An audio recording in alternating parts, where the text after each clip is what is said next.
What's up, guys? It's been a minute. I haven't made a video in quite a while. Just haven't gotten really around to it. I'm just sitting alone in the car right now, so I thought might as well. Very nice. Yeah. I don't even know what to talk about. I was just perusing, just thinking, just idling. I guess what's been on my mind is the suffering.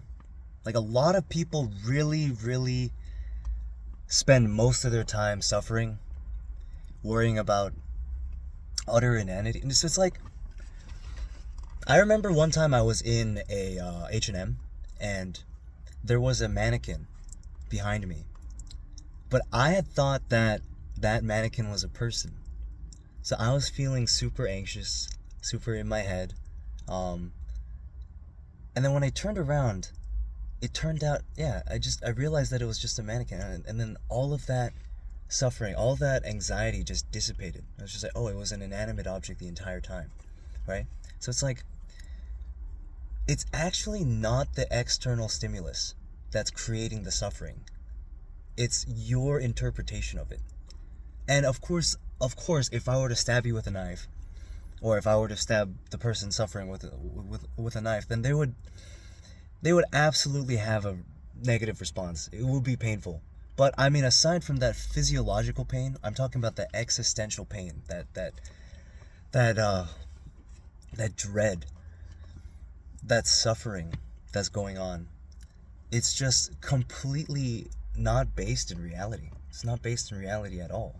Like, I think about this all the time, but if you look at the dung beetle, like I believe it's in Australia, like the Australian outback.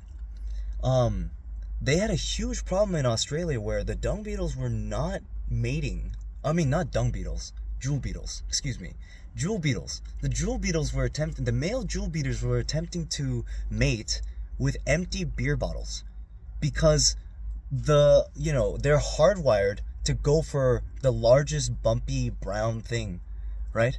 And to procreate with that. And so when I watch a video, like an anime video of a girl, like a beautiful anime girl, or just like the screen, for example, like I'm just seeing pixels on a screen, my brain knows how to contextualize the stimulus, how to contextualize these lines on a screen and get aroused from it. So I'm literally no different.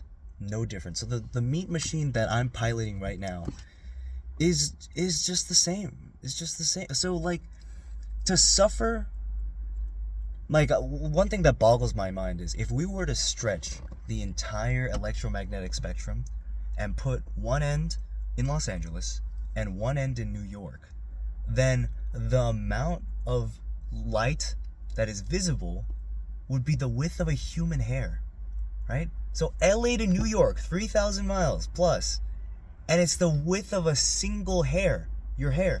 That's inconceivable. Inconceivable. We have such a limited window onto reality. 117 billion people have been alive, and there are 8 billion people currently living, and I'm just one. So it's like, suffering is completely unfounded. It's unfounded. But yeah, we're not built to thrive. We're built to survive, for sure. So it's all about superimposition is what they call it in Hinduism. Basically, you let's say you're a plumber, right?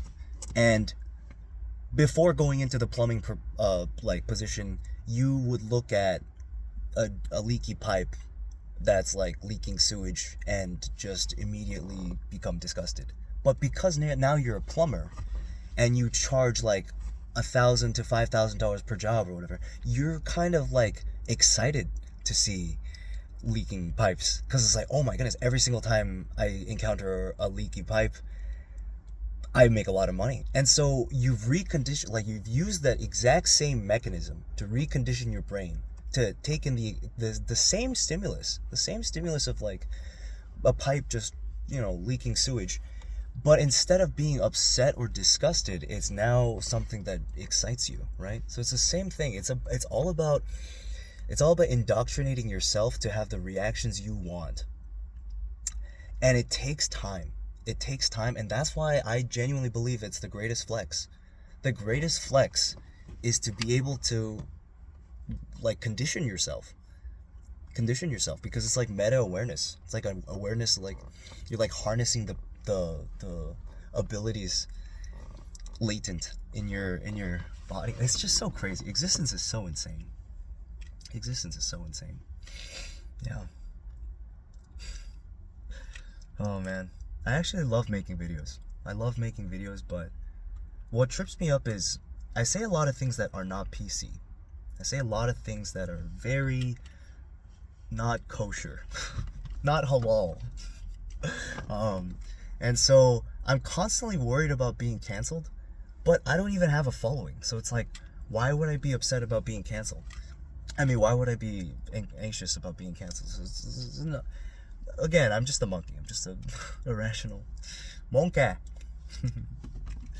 Monkey. I've been thinking about this a lot. I love all girls. I love like all women, like all ethnicities. So gorgeous. But basically, I feel like I have a duty to my children to not get with an Asian girl. Not to say I'm against it. I love Asian girls. I've had two girlfriends. They're both Taiwanese. Or no, I mean, one was Chinese, one was Taiwanese. I love Asian girls, but have you seen half people? Have you seen half white, half Asian people? They're actually gorgeous. My best friend Kenta, he is just stunning. He's just absolutely so handsome. And wherever he goes, people ask him like, "Oh my goodness, are you a model? Are you an actor?" And it's like, I really want to set my kids up. And I really like white girls too. Oh my goodness. God bless America. God bless America. But I mean Latina, I mean black, yeah, dude, all oh god. Yes. I got, yeah, the Genghis Khan in me. Gengisu, Temujin.